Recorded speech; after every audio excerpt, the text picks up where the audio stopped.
There are a lot of ways to play a sandbox game, and living outdoors has some very large benefits to the player in The Sims 4. One in particular being that no one can call you a bad builder because you haven't built anything. When you look at it, having a structure can eat up a lot of your money. This prevents you from having actual nice things for a while, like a rocket ship or a lovely yet useless koi pond. You've got to grind one of the actual money making skills and rough it until you're suddenly bringing in so much money that nothing matters anymore.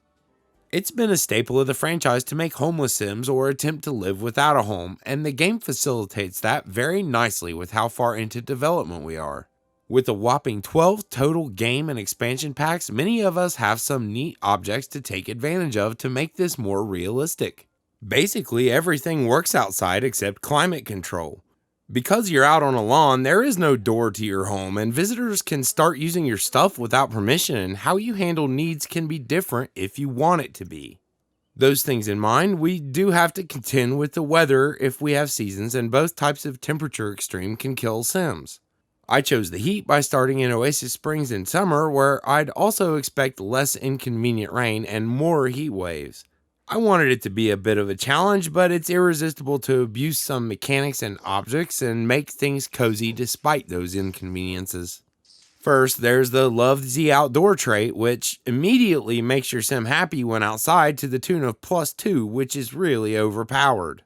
Outdoor Retreat brought us tents. There are bushes in Jungle Adventure you can use to avoid putting a real toilet inside a tiny room, peeing in bushes to relieve your sim. However, they get stinky, so a smarter person than me wouldn't put them so close to the eating area.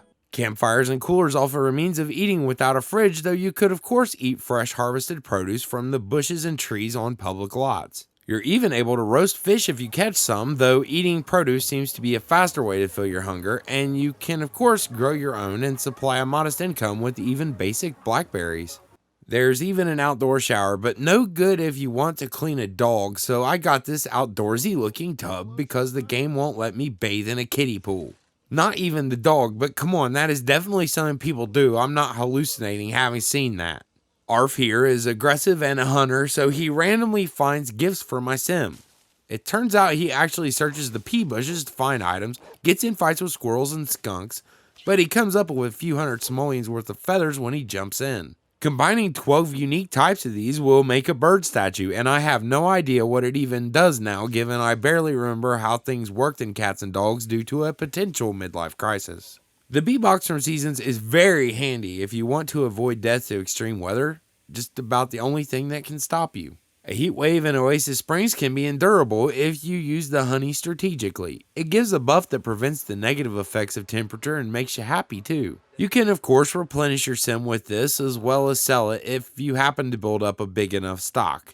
You can live off honey entirely, but it gets boring fast. Fun can be had lounging in the pool or watching this crazy dog Arf attack a sim then proceed to crap right on the sidewalk in this rich suburb.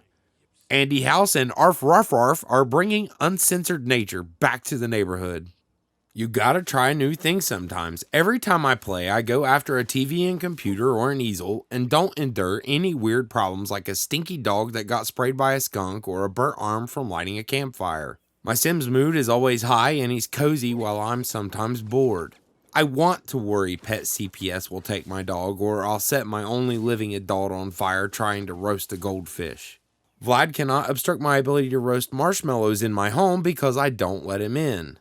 But here you see the desirable frustration this creates, along with finding out that the leashed dog is actually the problem and I could be chatting about vampire stuff with Vlad the whole time. Little setbacks like that mean a bit more when you're living on the lawn. Homes are cozy and all, but in designing them, we feel a need to emulate actual architecture with large rooms or separate walls, unnecessary things like windows and wall finishings, as it just looks stupid to have everything in one big room. So we spend more of that precious starting cash making a structure where we can't even really live like we want yet. This is living. You just plop down what you need and admire how awful it all looks, but know your Sim's needs are met if everything goes okay. You can aimlessly pursue no goals and live a very realistic life like this. I wasted money on a rocket, yeah, but I thought I'd survive a while just collecting and see how it'd work out for my Sim with the dog's help. The bummer thing is, collecting is an okay way to make money, but not riches. But maybe the stories that come up can be the point, not getting wealthy all over again. I laughed more making this video than I had in a while because of how goofy everything looked and how badly it turned out. I spawned the dumbest possible dog, and he's a good boy for entertaining me even if she's a girl. I didn't know Arf's gender until the end, and I'm okay with that. The game's come a long way, and the options are much more open depending which packs you own. I think at first you couldn't even eat fresh produce. Your options for sleeping outside would be a bench in the park. That's an entirely different playstyle than I got into here. This video was very much experimental, as it's not my typical style, but I figure every now and then I'll share my thoughts on the game in a format similar to this one. Thank you all for watching and have a great weekend.